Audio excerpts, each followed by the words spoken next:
5 days का आपका interview process होता है। आपका 5 डेज का इंटरव्यू प्रोसेस होता है। इस प्रोसेस के अंदर क्या होता है आपका, पहले दिन जैसे आप जाओगे तो आपका स्क्रीनिंग टेस्ट होता है। स्क्रीनिंग टेस्ट होता है पहले दिन, यानी कि आप जाते ही वहां पे आप जब जाओगे तो जाते ही आपको होगा क्या, एक रीजनिंग टेस्ट होगा छोटा सा, जिसमें कुछ रीजनिंग के क्वेश्चन होंगे, पजल्स वगैरह होते हैं 250 वगैरह के, वो जवाब दोगे तो मुश्किल से आई थिंक 10 या 15 मिनट का टाइम मिलता है, 15-20 मिनट के बीच में वो आपका जो है वो रीजनिंग का पेपर होगा, वो सबमिट हो जाएगा। रीजनिंग के बाद उसके बाद थीमेटिक टेस्ट होता है। थीमेटिक टेस्ट में क्या होता है कि आपको एक ऐसी प्रोजेक्टर पे एक ब्लर पिक्चर शो किया जाएगा, फोटो, आपको वो कुछ सेकंड 10-15-20 सेकंड वो ऑब्जर्व करने होते हैं। 20 सेकंड ऑब्जर्व करने के बाद 3+1 मिनट आपको लिखने का मिलता है। 3 मिनट आपको लिखने के लिए और 1 मिनट उसको कंक्लूड करने के लिए, कुल मिलाकर के आपको 4 मिनट मिलते हैं। ये 2 टेस्ट आप देते हैं। देने के बाद आपसे कहा जाता है बेटा कि आप सभी लंच करने जा सकते हैं। आप अच्छा खासा लंच करके आइए। लंच करने के बाद उसके जस्ट बाद आपका जीडी राउंड होता है, जीडी ग्रुप डिस्कशन होता है। जीडी के बाद अब जो सेलेक्ट होंगे जो नहीं होंगे उन सबके लिए नॉर्मली जीडी होने के बाद जैसे जीडी कंप्लीट हो जाएगा पूरा का पूरा, तो उसके बाद आपको भेज दिया जाएगा कि आप जाकर के मैच में खा लो। खाना लंच करके आओगे, लंच करके सभी को एक ही जगह पर फॉलो करवाते हैं, यानी कि एक ही जगह बिठाएंगे या जैसे जो भी उनका रहा होगा ऑडिटोरियम उसमें, और उसके बाद वहां पे रिजल्ट डिक्लेयर करते हैं कि भाई आगे के 4 दिन और कौन रहेगा और कौन जाएगा।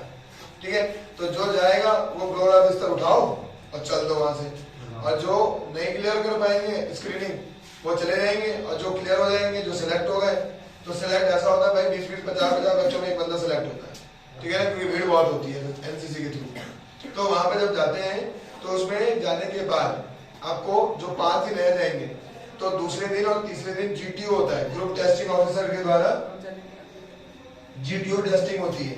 ग्रुप टेस्टिंग ऑफिसर 2 दिन आपका जीटीओ टेस्ट होता है। फिर उसके बाद क्या होता है, 3 दिन हो गए, चौथे दिन आपका साइकोलॉजिकल टेस्ट होता है, यानी कि पूरे दिन साइकोलॉजिस्ट के साथ आप रहोगे, आपका ग्रुप रहेगा जो आपको पूरे दिन ऑब्जर्व करेंगे कि भाई क्या क्या कैसे कैसे करना है, सब कुछ सारी चीजें। और 5वें दिन जो है आपका कॉन्फ्रेंस होता है, कॉन्फ्रेंस है ना।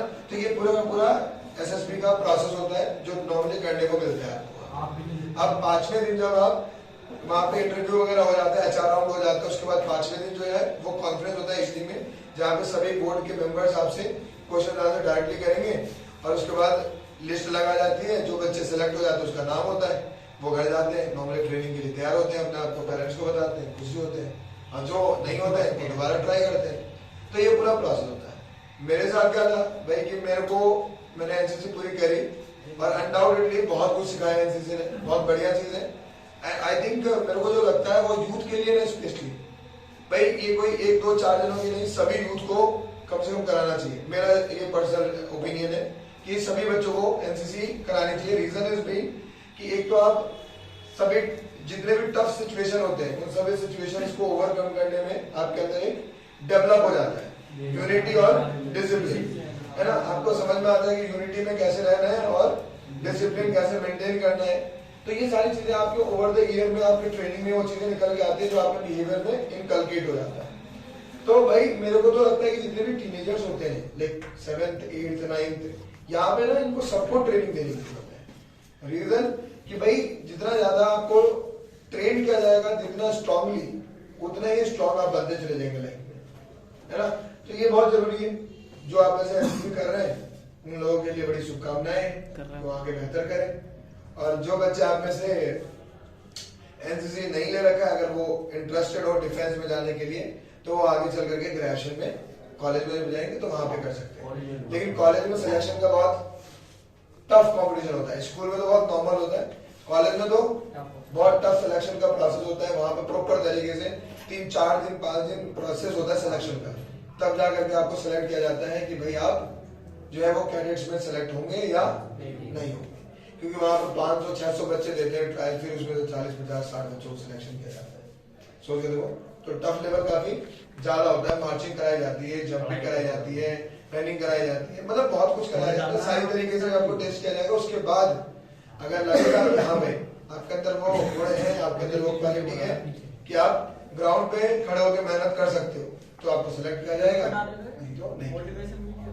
तो ये ओवरऑल पूरा का पूरा भेज दूंगा सर। ये एसएसपी का होता है। बाकी कभी डेप्थ में एक बार डिस्कस करेंगे जब कैबिनेट टॉपिक सेशन रखेंगे तो कि क्या होता है, कहाँ होता है, कैसे होता है और सारी चीजें डिस्कस करेंगे। ठीक है जी, चलो तब तक के लिए धन्यवाद।